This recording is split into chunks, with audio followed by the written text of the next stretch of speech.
Hello and welcome to the Europa Universalis segment of my Russia Historical Paradox Interactive Historical Playthrough Mega Series. I'm Admiral Jedi, and we are going to pick the nation of Muscovia to continue along with my historical series, which originally started in Crusader Kings.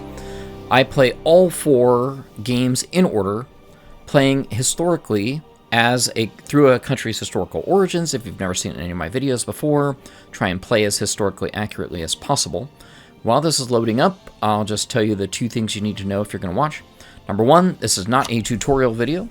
I'm not planning to show you how to play this game. I'm okay at it, but instead I'm just trying to play as historically accurately as I possibly can. And number two, a reminder that this is history. And in history, a bunch of terrible, awful things happen, like the marginalization of women, minorities, slavery, all that extra nasty stuff. And where possible, I am going to make the historically accurate choices that happened in history. So, disclaimers out of the way, let's get started. I did a 4-video series already in Crusader Kings, playing as Muscovy. Well, actually playing originally as the Kievan Rus, and that ended up with us focusing in the northeast as Muscovy. So let's talk about this right away, the Tatar yoke. And so that is definitely something, if you watch the Crusader Kings videos, you know that right around video 3 of Crusader Kings, we were invaded by the horde, which did indeed happen. And the result of that was that Kievan Rus, where is that at?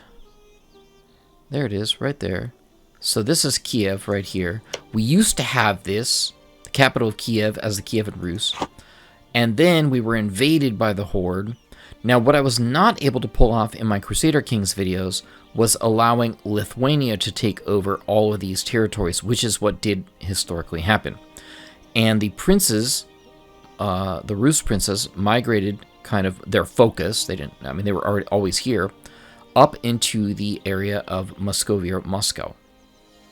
So that's where we're beginning, and that Tatar yoke just hit us because at this point we are still paying money to the Khans, and it's going to hit us every single year until we break the Tatar yoke, which there is a mission for that here. Okay, that is, God willing, going to take place in this video. We are going to be free from the Tatars in this video. So there's a few more things to get discussed, and we'll get this video underway. Something that's interesting to know about the Tatars is that the ruling princes, originally the Daniilovichi, were given charge of collecting the tribute on behalf of the Tatars, and they did it the best. They were really one of the best people at doing this. And so I just thought it was kind of interesting that there is a little, here it is. Is that it? No, it's here. Gatherers of tribute, right? See, the Tatar yoke for a long time, but Muscovy still thrived, as our state had the right to collect the tribute to the Khan. Even now we enjoy the benefits of organizations we built to perform that function. So Muscovy kind of specialized in collecting the tribute from the surrounding areas, including Novgorod. So let's talk about Novgorod. We're going to set Novgorod as a rival, as well as Lithuania as a rival. So I'm going to do that now and discuss those. So Novgorod was a strong trade center, and we can see here that they've, there's a whole trade area dedicated to Novgorod. Now, Novgorod is also interesting in that they're not they are not a vassal of ours, but they're interesting in that they are a republic. That Novgorod had what was called the Vich Veche, Veche. I'm not sure how to pronounce it. And really, it was kind of like a democracy, where it was like a town council, almost like the Venetian merchants. I'm pretty sure Venice is a merchant republic as well, right? Where are they at? Zoomed out too far. Serene Republic. There you go. Okay. So Novgorod, also a republic. Kind of interesting. But Novgorod also specialized in trade, and they could route. Let's see if it shows that route. Yeah, there you go. Right? What is that? Neva? And they would route it out to really the rest of the Atlantic and everything. And they traded in goods like wax and timber and fur. Definitely fur was a huge one. We can probably even see that here on the map. I'm assuming. Yep, there it is. That furs were highly sought after. So Novgorod, the area of Novgorod, and also the city, Novgorod itself, and Neva, the port, were highly sought after for the trade value that they brought in. Now, a little bit early, Novgorod was conquered entirely around 1470.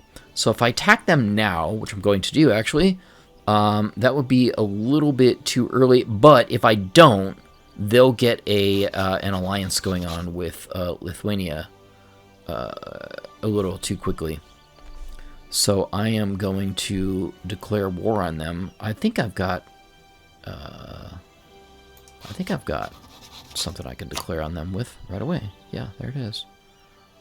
Okay. Well, that's how long do we have to wait? I've got to wait a month. Oh, that sucks. Okay.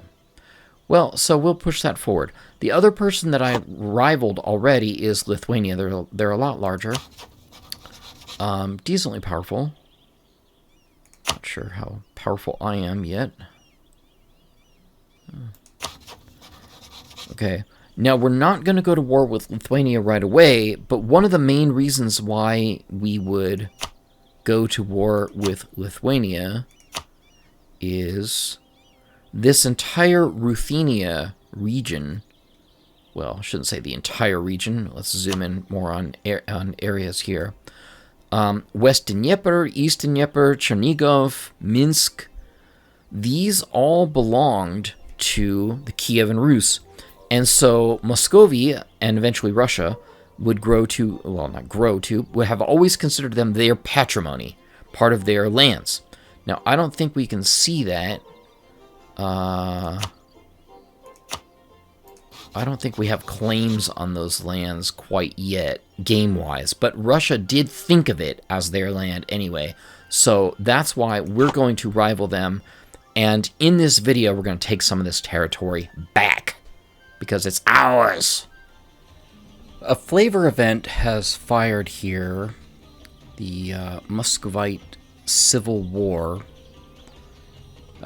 between Vasily II, who's in control right now. I haven't pressed the OK button yet, but we can see where we at. That we are ruled over by Vasily II. And so this is kind of an interesting bit of drama that plays out in the game with flavor events. Not a whole lot of gameplay affected here. As you can see, it's going to kill my monarch power a little bit, which sucks. And so I'm going to explain this to you because I drew up a fun little family chart, family tree for this, where I'm hoping you will enjoy that with me. And so let's talk through that. Okay, to fully understand this, let's go ahead and get the family tree up there. We're going to show Vasily's dad here, and Vasily himself. But if you watched the Crusader Kings videos, you learned about the Rota system, where the rulership was not supposed to have passed from father to son directly, but rather from father to the next eldest brother.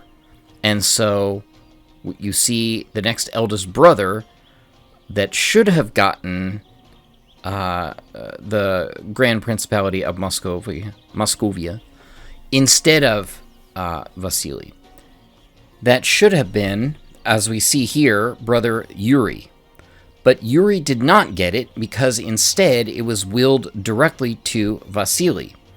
And so Yuri waged war against Vasily and took the throne from him and exiled him. That is not what just happened. Not what just happened. Okay? But Yuri could not hold on to the throne because he didn't have the approval of the Khan, and the people just straight didn't like him. So Vasily came back, and that's where we began the game. Instead, they felt that their father gave the throne back too easily, and it's like, hey, you should have had it. So they went to war, dragged Yuri back into the war, but then Yuri died and left the throne to his son, Dmitry Koloy, who, now this was kind of a double whammy against him, because number one, he was not the eldest of the younger generation. At this point, Vasily, the guy they exiled, was the eldest and should have now had the throne. And also, the Khan, the horde, did not approve of Vasily Koloy. And so this was a double whammy against him. And so he was thrown out of office by, well, I shouldn't say office, thrown off the throne by Vasily II and blinded. So, yeah, that kind of sucks. Now, in an unrelated conflict, the Great Horde ended up capturing... Okay, but that... So now what we've seen has happened. Okay, that's that event. The Great Horde ended up capturing Vasily II, turning him over to Dmitry Shemyaka, and in retribution for blinding his elder brother Vasily Koloy, Dmitry Shemyaka blinded Vasily II. Now, what will happen, and I'm going to fast forward to that, hopefully when that event pops up, is Vasily II ends up retaking the throne again, and so let's wait for that to happen. And so here it is. While Vasily is in exile and blind, wandering around in the middle of nowhere, the affairs of the state are run by Dmitry Shemyaka, which we see that.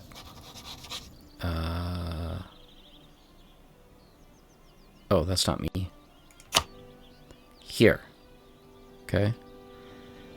It doesn't show his actual name, but interestingly enough, he is one of our generals here. Okay. Instead, they turn to the blinded Vasily II, swear allegiance, and he gets put back on the throne. So that is exactly what happens. Okay, except for... I'm not ready for this.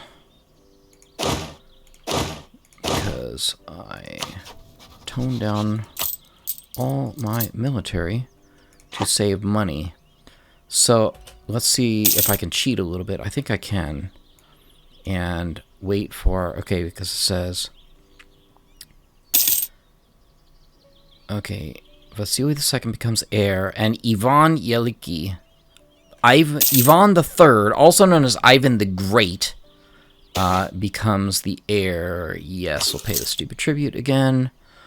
And here's my 15 pretender regiments. Okay, let's go. So loud. Okay, so Dmitry Shemyaka is gone, interestingly enough, which kind of makes sense. Alright, so we'll lead our dude over here to put down the pretenders, restore Vasily II to the throne, and I hope I'm not going to lose that. Didn't think I was going to. Cool. Probably shouldn't have lost that many men. That was kind of stupid. So anyway, Vasily II... Who's helping me? Somebody who's not going to do very well. Oh, they won.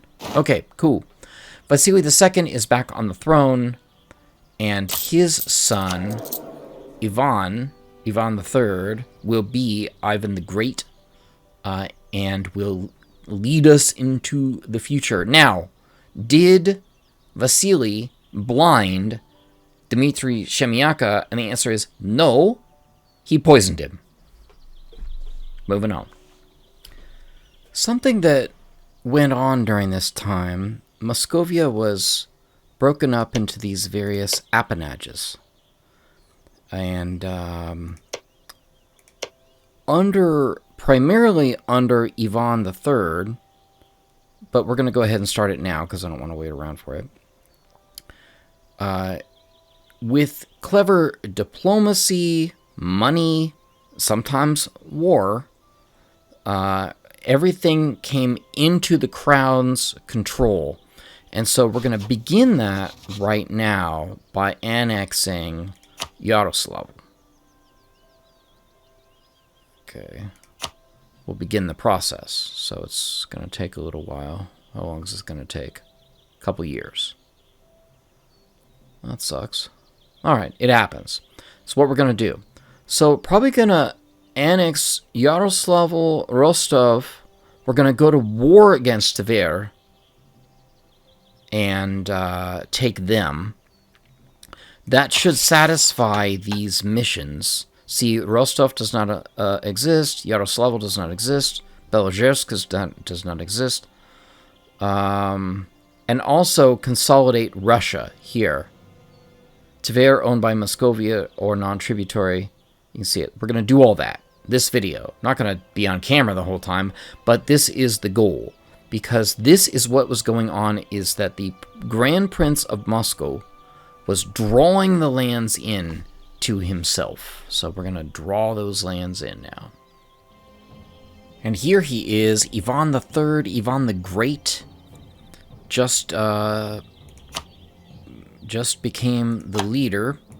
It gives us a mission completed because we have, yes.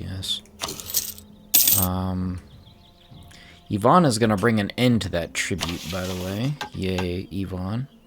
So, strong leadership, dawn of a new age. And we needed to have a total of 10 monarch points and all the legitimacy, which we do have. Happy days. So, we are going to be moving on. I've got 2 annexations going right now. And in, I think, 1457, in 2 more years, we're going to be able to go after Tver. Gonna come back in, and I am waging my second war of total conquest against Novgorod. And this should be the time when we take them completely out and completely absorb them. This didn't happen until around the late 1470s, like 1478 or something like that. And so we're doing that a little bit early. I've definitely learned when playing this and pretty much every other Paradox game, you really can't wait because the AI doesn't wait. So it's difficult to do everything, you know, in true historical time. So we're not even going to bother with that. So anyway, we should be able to win this final siege here, which is done, which will result in the total annexation of Novgorod. Done. And it might be a little bit stupid, but I'm going to go ahead and basically core everything, which of course tanks my admin power. No big deal. Well, not too much of a big deal. But also what that does is completes the capture Novgorod mission, invade Novgorod. Right, so we're gonna do that. Okay, there we go. City of Novgorod is the oldest. So good news. We get lots of trade power in Novgorod. I think I mentioned that is historically accurate. And so what do? We get claims on Ruthenia, Estonia, Livonia, Curonia. There you go. Taxed. Oh, that already happened. Okay, that's good news. Now, what also has happened is I took Tver. We already annexed Rostov. So some of these others, Ryazan, Belozersk, I think it's pronounced, and also Pskov. Part of the conquest of Novgorod had an interesting, just ignore this event, it's this government reform that I'm after, had an interesting, not consequence, but Ivan the Great made an interesting choice where he would relocate former officials from Novgorod who had lands in Novgorod to Moscow, and then give lands in Novgorod to sort of loyal servants and everything. So he sort of moved things around. So one of the primary goals there was to make sure that former residents didn't rise up against him. He kept them close. So we're going to go ahead and do this, separate the boyars from the court. It's somewhat related, but also I just love country-specific government reforms. I like to do them from a historical perspective. So there you go. The next thing that I need to deal with is the Tatar yoke. We're going to try and go after this mission to break the Tatar yoke and dump the Tatar yoke modifier where I've got to pay them that nasty tribute all the time. It sucks. So the way that this really happened, and by happened I mean kind of didn't happen, is there was what was known as the Great Stand on the Ugra River. I believe this is the Ugra River. I welcome any comments, corrections here. And what went on was the Great Horde had an alliance with Lithuania, and Muscovy had an alliance with Crimea, which I do. Unfortunately, they've been getting their butts kicked by the Ottomans, and so they've been greatly reduced. That is historically accurate. The Crimean tribes were basically taken under the suzerainty of the Ottoman Empire. I was hoping to get them a little bit more powerful. The Crimean Tatars were good and big allies. They were hard to control, but they were good and big allies of Muscovy for a while. So what happened was that there was, I think the Great Horde declared war on Muscovy, whereas I'm going to declare war on them. We're going to do that right now, and we're going to try and take Sarai, targeting the city that will allow us to break the Tatar yoke. And so they declared war, the Great Horde declared war on Muscovy, and they expected Lithuania to come to their aid. And Lithuania was attacked by, and you can see it here, right, by the Crimeans, so they could not come to their aid. But when the Great Horde declared war on Muscovy, they marched north, and they came to the Ugra River. And so the Great Horde waited here for Lithuanian reinforcements to come, and the Moscow soldiers waited here on the other side of the river because they didn't want to fight them, fearing like defeat. And basically what happened was the Lithuanian reinforcements never showed up, and the Great Horde just left. So there was actually no battle. And that's a little bit odd because the Great Stand of the Ugra River occurred in 1480. We're 12 years too soon. And that was the time that it was recognized that Muscovy came out from underneath the yoke of the Tatar hordes. And so we are going to march not historically accurate, because I did do a test playthrough of this once before, and what ends up happening is they basically just trade places with me, which they always do in all Paradox games. So, what do we want to do here? 52, 55, loses 52. Let's just go with that. Okay. And then I will be able to take Sarai, be its owner-occupier, and break the Tatar horde. Or the hold of the... You know what I mean. Why are you not taking this? Are you marching? Okay, you're marching. Don't march. Just... There we go. Go there. So that's what we're going to do. And see here where they go. They're just going to roll around. Do I really want to lose that level of stability? Or do I want to lose 10% tax modifier? Some of these choices really are difficult. I guess I'll take the tax modifier. That sucks. But I'm going to be free from having to pay that stupid tribute soon, so that's good news. So again, they just march around. They're like, whoop. So that will give me a chance to seize some of their forts that I care about. And they can go ahead and seize my meaningless forts at the same time. And what I'll do is declare white peace with them once I break the yoke. And that will simulate the fact that the Battle of Ugra did not actually occur, that it wasn't actually a battle. Okay, we've won the Siege of Sarai. They've taken a bunch of provinces up here, but I have had some good military victories, so that's cool. I don't know what happens now.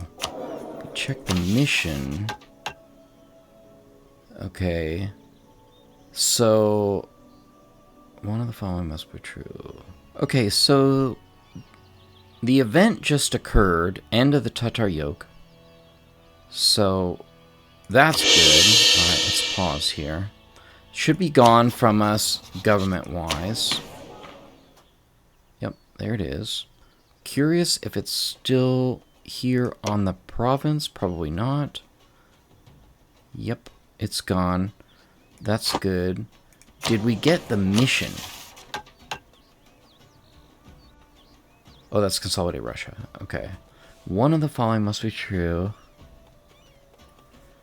All of the following must be true. Sarai owned by Muscovy or its non-tributary subjects.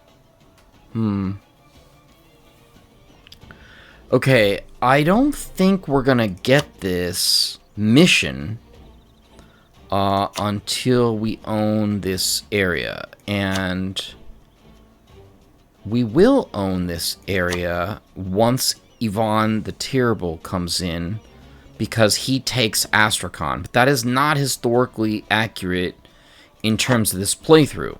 So I'm going to be okay with that, primarily because we dumped that stupid tributary requirement.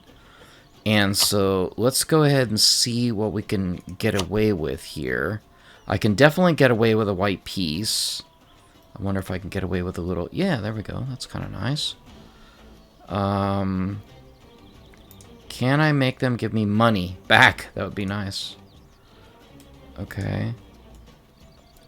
You know what'd be really funny is, can I make them pay me money?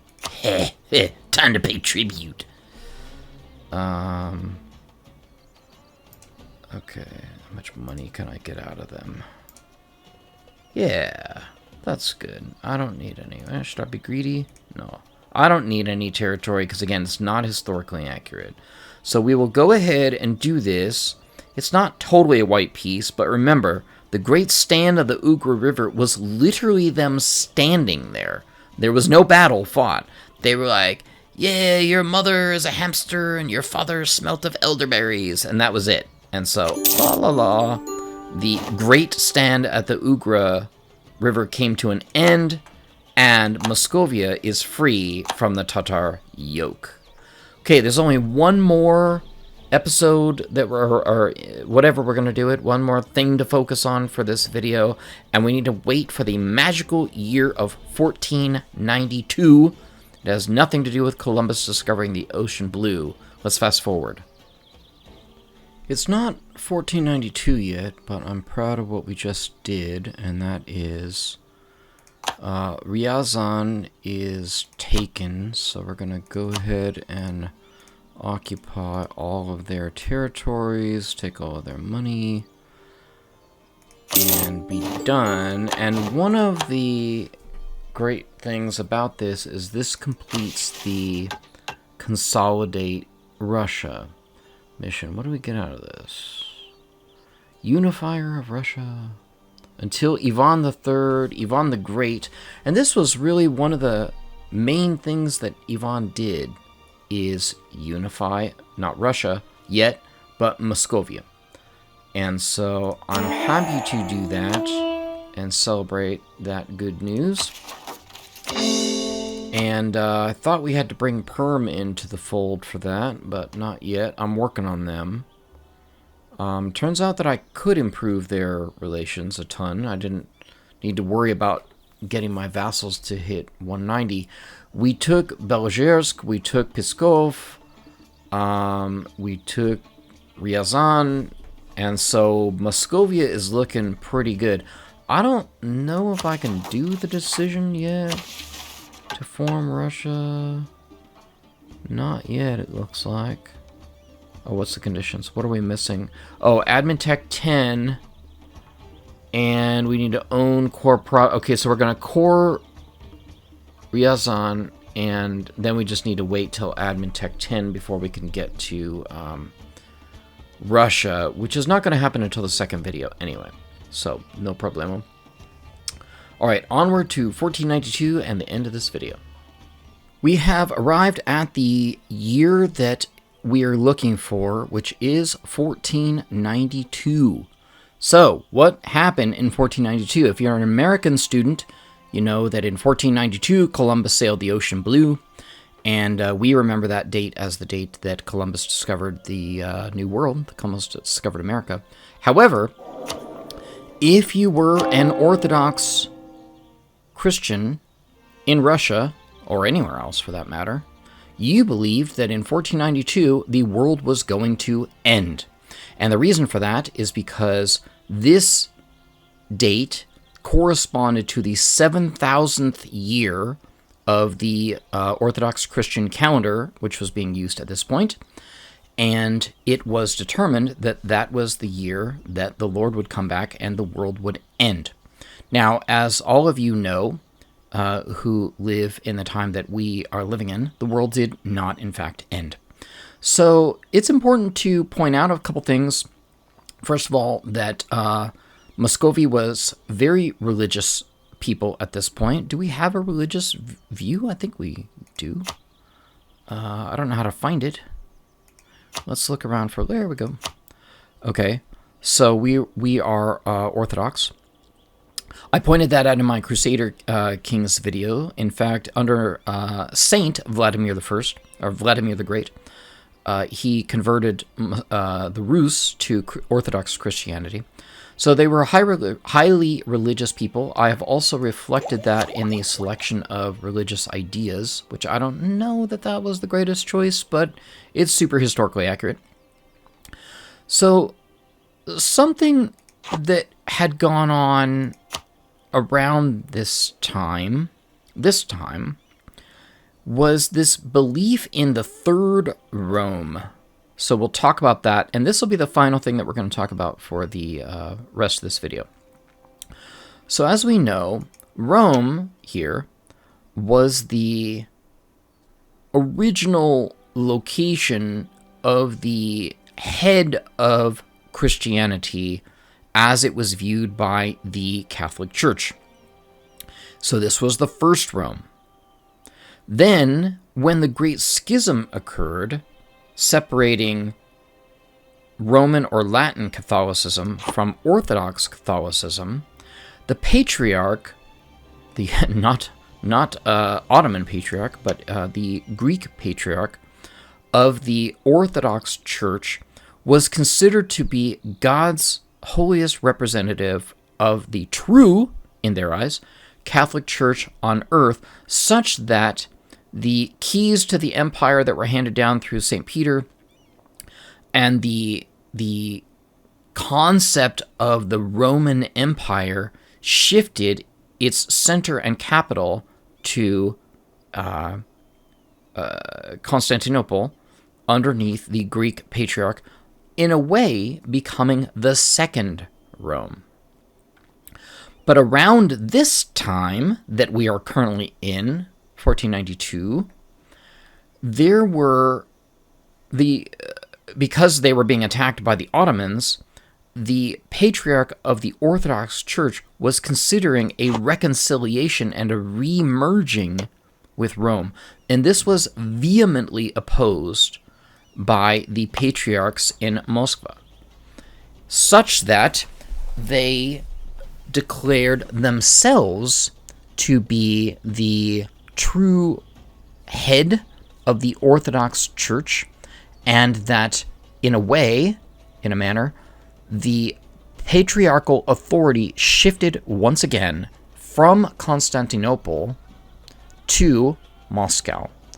And in a way, that then made Muscovy become the third Rome. Now, we're not going to chase down this mission. Well, we probably should do this land of churches thing. So I'm going to continue to do that. I didn't even realize this was a mission. I probably should have done that. But at the same time, I don't have the capability to do it in time to close out this mission. So anyway, you get the blabbity version of it. It would have been cool if I could do the missiony version of it, but well, that's for another date, I suppose. So that will bring us to an end of this video. Before I do one last thing on the head of Catholicism being in Moscow, there was a sort of what's that word? Not syncretism, but a symbiosis between the church, the rulers. We can bring these up as the estates between the patriarchs, the boyars, and the Tsar, though he was not considered a Tsar. We'll talk about that video too. The ruler, where all three of these things mobilized to create authority, earthly authority as given by God to the Grand Prince, Ivan III, Ivan the Great. And there were many religious themes brought back. For example, Ivan III was likened to people like King David, who fought against the infidel, and going up against the heretics, the Tatar heretics. And so that really summed up the position that the rulers of Muscovy had in deriving their authority from the church. So we're going to move on because, as we have noticed here, let's just do it one day. Oh, the world didn't end. So we are going to move on, and thank you for watching video number 1 of this series. We'll pick it up video number 2, where we'll hopefully move to Ivan III's successor, and then ultimately to Ivan the Terrible. So thanks for watching, and we'll see you then.